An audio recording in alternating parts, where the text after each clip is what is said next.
Social justice. It's the effect of systemic progress. It's not about this moment, it's about every moment. It's not about immediate change. It's about constant momentum. Saybrook University has been doing the work since 1971, educating inquisitive, informed, and inspired leaders to change the world for the better. Learn more at saybrook.edu.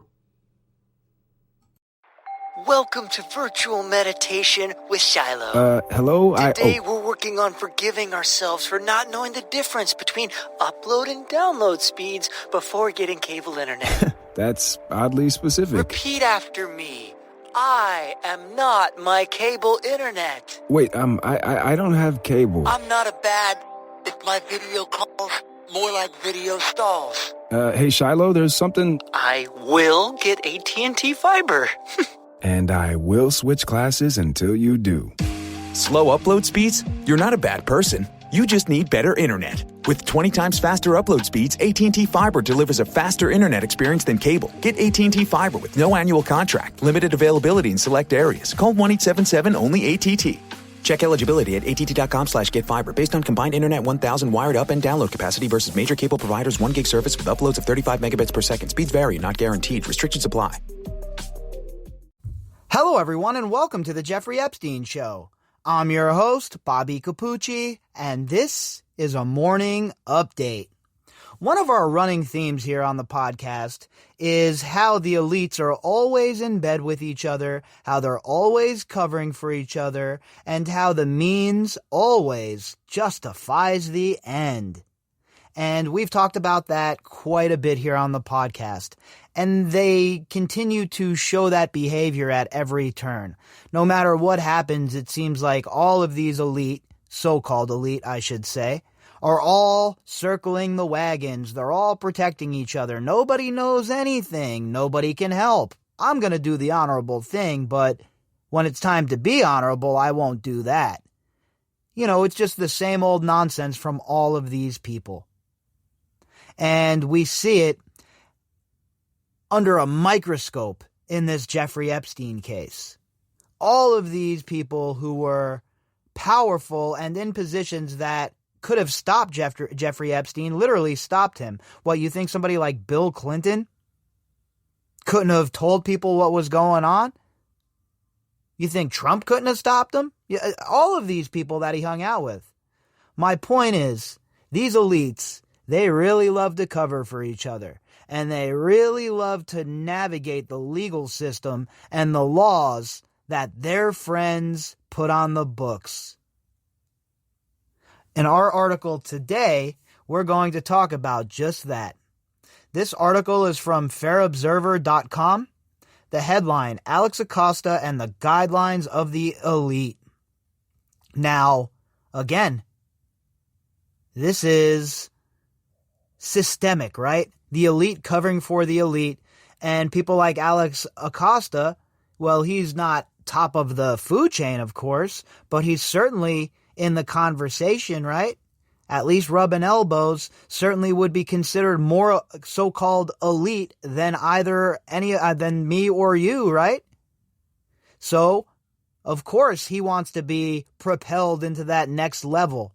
He wants to be rubbing shoulders and getting a job on a president's cabinet, doesn't he? So would he be able to do that if he was ruffling feathers or making it difficult for his bosses to do what they have to do? Of course not. Acosta was a yes man. Acosta was a low-level so-called elite. And I've said that from the very beginning. This is a guy who was given too much credit, all right? And he did not wield that much power nor deserve that much credit.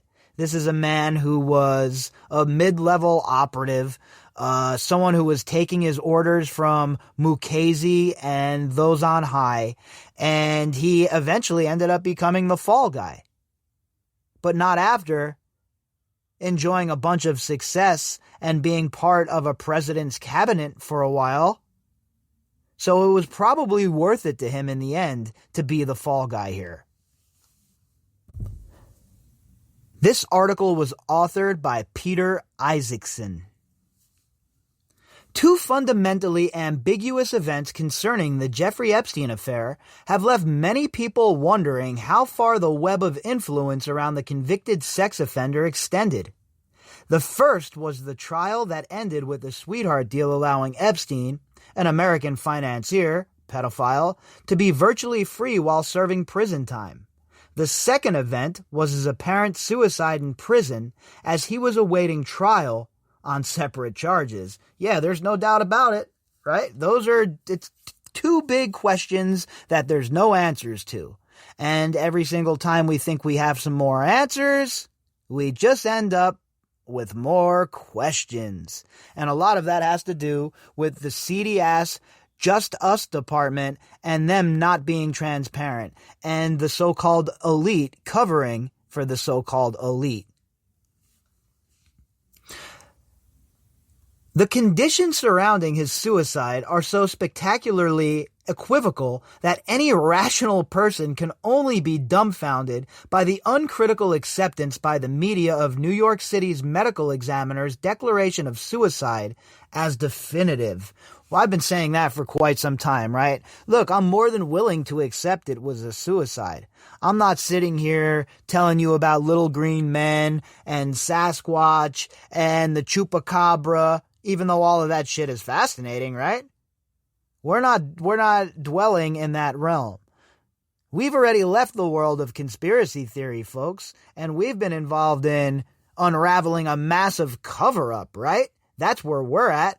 But the CNNs of the world, the Fox Newses of the world, the mainstream legacy media led by outlets like the New York Times and the Washington Post, they're just so willing to accept the narrative when it fits their own bias. But when they feel like they can score some political points or they feel like they can be involved in some division, all of a sudden they're hard-charging journalists once again.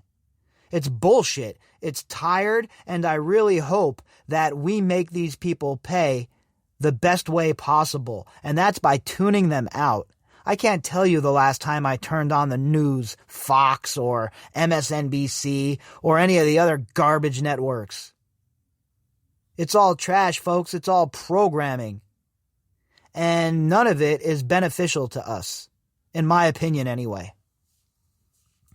CNN, for example, reporting on the most recent news concerning the 2005 trial and the sweetheart deal, writes dryly, Epstein died by suicide in a federal jail in August 2019. No nuance, no questioning, no allegedly, none of it. And do you really think CNN did an exhaustive investigative look into this? Of course they didn't. We've been following the case every single day for over a year, and we have not missed a day. Has CNN been at the forefront here? No, they have not. So who are they to come out and declare that, well, this is how it is, especially considering they've been telling us for a year, basically, longer, MF Barr, Barr's a liar, Barr's a criminal, Barr's a thief, Barr's this, Barr's that. Now all of a sudden we should accept Bill Barr's narrative at face value? Why is that? Ask yourselves, what does CNN have to hide here? What do all of these legacy media companies have to hide here? Are they in bed with Epstein a lot deeper than we even knew? Quite possibly. And I'm sure all of that will be unraveled as we continue on this journey. In the article, CNN cites a review by the Department of Justice finding that Alex Acosta, President Donald Trump's former labor secretary, exercised poor judgment when, as U.S. Attorney in Florida, he gave sex trafficker Jeffrey Epstein a non-prosecution agreement. It adds that the review did not find that Acosta or other prosecutors engaged in professional misconduct. An absolute joke, by the way. And we've talked about it ad nauseum at this point, but it deserves to be mentioned again. It was complete negligence at best. And at worst, it was these guys colluding with Epstein's lawyers to give him a sweetheart deal. So I have a very hard time believing it was all negligence, folks.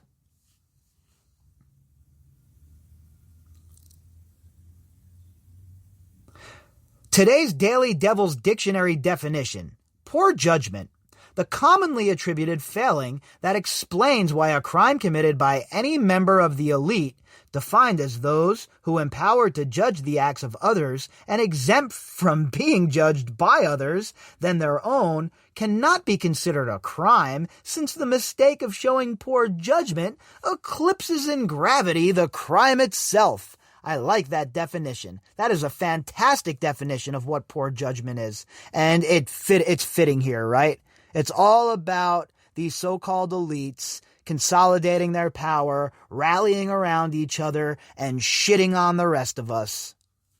Contextual note: as a federal prosecutor and then President Trump's Secretary of Labor, Acosta belongs to the middle ranks of the judicial and political so-called elite, just as Epstein belonged to the middle ranks of the financial and social so-called elite. Epstein appears to have been associated with the international intelligence elite. And look, let me tell you what, the Fair Observer so far is spot on in what they're talking about here. Mr. Isaacson, the author, obviously is well read, has obviously done his research, and is another person who is seeing the forest through the trees, who sees that these so-called elites are the real problem, and he also knows how it all works. Like I always say, folks, there's levels to this shit. That offered him supplementary security, because intelligence can never be accused of crimes, since its duty is to be engaged in serious criminal activity. Boy, it sounds like I wrote this article almost, huh? 100% spot on.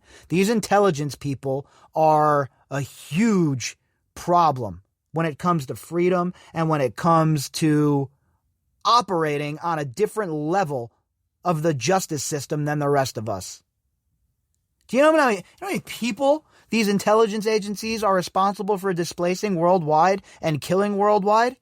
Who do you think was involved and in charge of all of George Bush's black sites?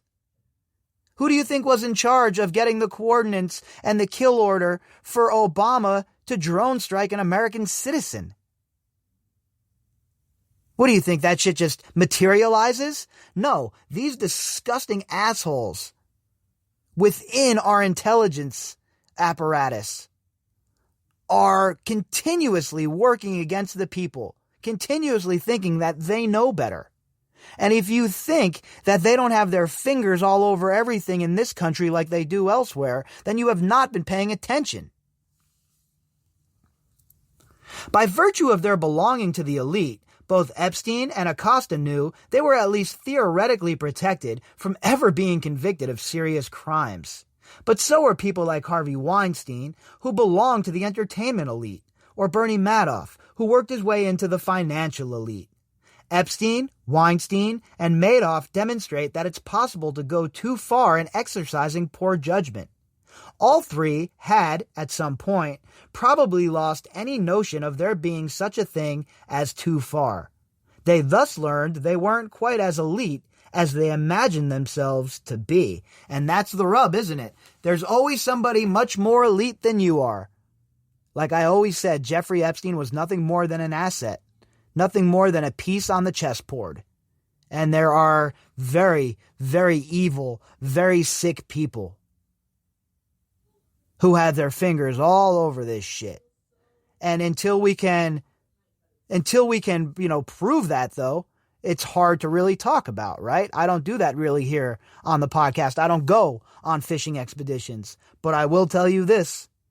If anyone thinks that Jeffrey Epstein was doing this himself and operating in a vacuum, then I have about 800 and something articles 800 and something episodes that they should go and listen to and learn them something. Because this is much more vast, much more widespread, and just like the author says here, these low-level, mid-level, so-called elites end up getting burned just like the rest of us when their handlers are done with them. And we're seeing that happen in real time right now with Ghislaine Maxwell, by the way. The Epstein case helps us to understand one important principle: that in the circles of the elite, there are always two levels of logic that protect them. The first is the phenomenon of the first offense, or the first occasion in which the subject crosses a line that could expose the nature of the game. The less timid or cautious actually push their luck to discover where that line may be before pulling back to their safety zones. Wow, that's a great way to explain it, right? These people love to push their luck. They definitely love to push their luck. And of course, when they get busted, they can always fall back the first time and say, well, look at all the good I've done. I have charities. I helped kids with cancer. I helped your mom across the street with her groceries. That's the kind of shit they use as their security blanket, right? The second is the security deriving from the self-interested solidarity of the elite. They will never betray the secrets of their peers, whom they learn to protect passively. Passive protection translates as the rhetorical skill of denying even awareness of actions deemed compromising. Well, doesn't that fit the bill? Doesn't that shoe fit, Cinderella? All of these people knew. They knew what Epstein was, and they just denied that they were even aware of it. It is important to avoid recourse to active protection, such as rising to the defense of a peer. This is frowned upon because it may raise suspicions of complicity. Individual sins can be brushed away. Collective sins require more effort. Oh, there's no doubt. There is no doubt that the whole entire so-called elite class has the same defense. How long have we been saying that? They'd rather just deny that they even know the guy. Never mind rise to his defense, right? No, we weren't close. Then you're like, well, we have footage of you guys hanging out, eating, family gatherings together, Thanksgiving dinner at your house. What do you mean you weren't close? But then they'll try and gaslight you. They'll try and, use their vast power within the legacy media to spin the narrative. And then they hope that you don't see the forest through the trees. But boy, they're in for a big shock, aren't they, folks? Sexual crimes, Epstein, Weinstein, typically individual sins but not crimes, if found out and verified, are paradoxically and least forgivable, especially today after the Weinstein scandal and Me Too. Judicial crimes and crimes of political influence, such as Acosta is accused of, are easily dismissed because they are generally viewed as part of the job of balancing interests out among the elite. That is so true. And another thing that I've talked about, right? You can get away with stealing. You can get away with all kinds of robbery and all kinds of misdeed. But boy, oh boy, you cannot get away from this. You cannot get out from underneath something like this. And if you think it won't sink you, think again. Just look around at all of those people who were around Jeffrey Epstein. Look around at all of those people who have now had to step back from their jobs, from their careers, from their royal lives. Then there are serious political crimes, including war crimes. In some sense, they are the easiest to gloss over because they are motivated by noble, i.e., nationalistic, intentions. But because they concern public policies, they become highly visible and can draw the attention of political opponents.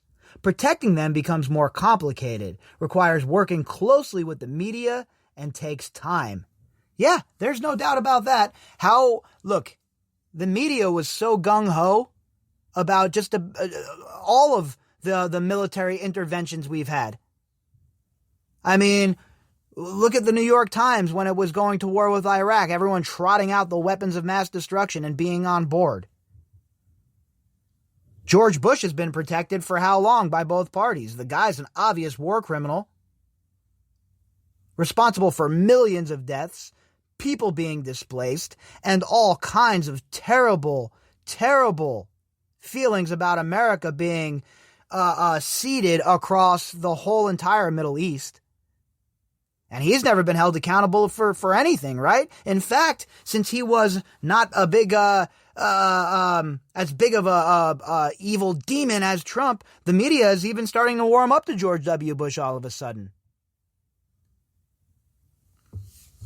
And as far as working with the media, we know that. We know that the elites are not only working with the media, we know that the elites are in the media, and the elites are running the media. Take the example of Elliot Abrams, President Trump's special envoy, first for Venezuela and then for Iran. He was convicted of lying to Congress in the context of the Iran-Contra scandal during the Reagan administration. He even admitted in an interview to being seriously involved in the micromanagement of the Contra death squads in El Salvador. President George H.W. Bush pardoned Abrams in 1992, who continued to provide his services to George W. Bush and now Trump. This is what I'm talking about with retreads as well.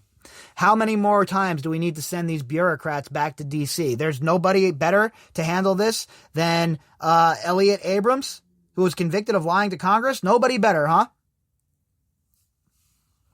All this is public knowledge, which means mildly embarrassing but not compromising.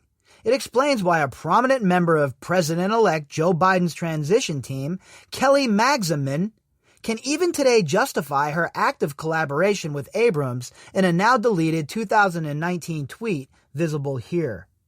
Defending her work with Abrams on the Trump administration's shambolic effort to provoke regime change in Venezuela, Magsamen explains, "I worked for Elliot Abrams as a civil servant. He is a fierce advocate for human rights and democracy." It's always human rights and democracy, right? Whenever it's something that has to do overseas, it's human rights and democracy. And when it's home, it's always Social Security and for the children. There's always these cliche rallying cries, right? And I'm tired of all of them. Yes, he made serious professional mistakes, and he was held accountable. I'm a liberal, but I'm also fair. We have a lot of work to do in Venezuela. We share goals. It's so terrible. I mean, this is what you guys can expect in the Biden administration. Warmongers. People who really think that forcing regime change in places like Venezuela is a good idea. Here's a really novel idea. Why don't we mind our own business for once? We have our own dirty yard that needs cleaning. So before we hop over the wall and we start admonishing our neighbors for their dirty backyards, how about we start right here at home? Goals justify everything, but mistakes happen, leading to accusations of poor judgment. Convictions also happen, sometimes followed by presidential pardons. That is what is called being held accountable. Most significantly, bygones become bygones. The elite has a job to do, and solidarity is an essential part of that job. Man, this is very well done by this author, and the sarcastic tone of it cannot be missed. It's like they exist just for this simple purpose. Historical note. The capacity of elite networks to protect their members, especially when it involves national security, i.e. the intelligence community, has always been impressive. Yeah, no doubt about that. How many times have you heard of people involved in the intelligence community being brought up on charges, prosecuted, anything of the sort? Very rare. Every now and then you'll get a fall guy. But for the most part, come on, man. These guys are above it. Mass murder, sowing seeds of division in countries, regime change, color revolutions, Arab Springs, you name it, these scumbags are involved in it, all using our tax dollars, by the way. Not only can they accomplish enormous tasks that may or may not involve serious criminal activity, from massacres of civilian populations to assassinations of political leaders and even scientists, they are particularly skillful at covering them up, delaying and distorting the perception of truth, and influencing the commercial media to disseminate their version of the truth, while characterizing all other accounts as conspiracy theories. Boy, me and this author should probably get together for a chat. We should probably sit down and talk about some things, because I certainly share a lot of his opinions when it comes to the elite, so-called elite, I should say, and the shell game and the political theater that takes place on a regular basis. Alex Acosta's public explanations of his sweetheart deal for Jeffrey Epstein was anything but convincing. as any spectator should be able to notice. In response to the question raised by his own explanation that Epstein was an intelligent asset, he responded, "There's been reporting to that effect, and let me say, there's been reporting to a lot of effects, and I would hesitate to take this reporting as fact," he then added. "I can't address it directly because of our guidelines, but I can tell you a lot of reporting is just going down rabbit holes." He said reporters are reporting 4 times in that paragraph, folks. And, boy, it's crafty. The strategy is impeccable. Call the issue reporting, meaning it could be just hearsay. Then mention that other hearsay exists, suggesting that it is all equally incredible. Then invoke guidelines that no one understands, but everyone accepts as being crucial to our own common security. The final touch consists of asking for questions from another reporter to avoid follow-up questions to one's evasive answers. It's exactly the strategy that they employ. Pay attention to it. I hope that after all of our time together, one thing that I've been able to impart that I try to drive home on a regular basis is how the media is bullshitting us on a regular, daily, minute-by-minute basis. These people are not interested in the truth. They're interested in headlines. And then you have people like Acosta, the elite, so-called, who are able to manipulate that whole entire structure because they understand the game. They know the deal. History provides us with many examples of how the work of the elite to cover up its most public crimes produces effects that last decades and disqualify the truth even when it finally emerges to the light of day. Robert F. Kennedy was assassinated 52 years ago. The evidence that the bullet that killed the senator was fired by a second gunman is overwhelming. A lengthy interview half a century later with one of the forensic pathologists consulted for the autopsy, but not for the trial, not only presents that evidence, but reveals how and why it was covered up at the time. Look, I don't know much about the JFK assassination, right? So I won't even begin to delve into that. This is just one startling example of how the media continue to create enough doubt about decades-old affairs to protect the elite of the past. It appears to be part of their job protecting today's elite. Acosta has nothing to worry about. And look, Mr. Isaacson is 100% spot on with this article. And Acosta is just, again, he was the fall guy, right? He was the guy that ended up holding the bag, but he knew there'd be no ramifications at the end of the day. What's going to happen? The internal report just came out, and it basically told everybody that, well, it was just poor judgment, and that there was no evidence of any sort of criminal behavior or negligence, or it's an absolute joke. And if you don't think that the Department of Just Us is involved in this whole entire way of manipulating the truth and covering things up, then I don't know what to tell you. Because I know for me, myself, personally, I have zero faith in the Department of Just Us. And I find myself being very, very, very cynical about everything that they say. But one thing is very clear. When it comes to so-called polite society and the so-called elites, the means always justifies the ends. If you'd like to contact me, you can do that at bobbycapucci@protonmail.com. That's BOBBYCAPUCCI @protonmail.com. You can also find me on Twitter at BOBBY_CAPUCCI. All of the links that go with this episode can be found in the description box. And to everybody who has supported the show, I appreciate you folks very much. I'll be back later on with the Daily Drop, and we'll see what in the hell is going on then. Hope you folks all have a great day. Social justice. It's the effect of systemic progress. It's not about this moment, it's about every moment. It's not about immediate change. It's about constant momentum. Saybrook University has been doing the work since 1971, educating inquisitive, informed, and inspired leaders to change the world for the better. Learn more at saybrook.edu. Social justice. It's the effect of systemic progress.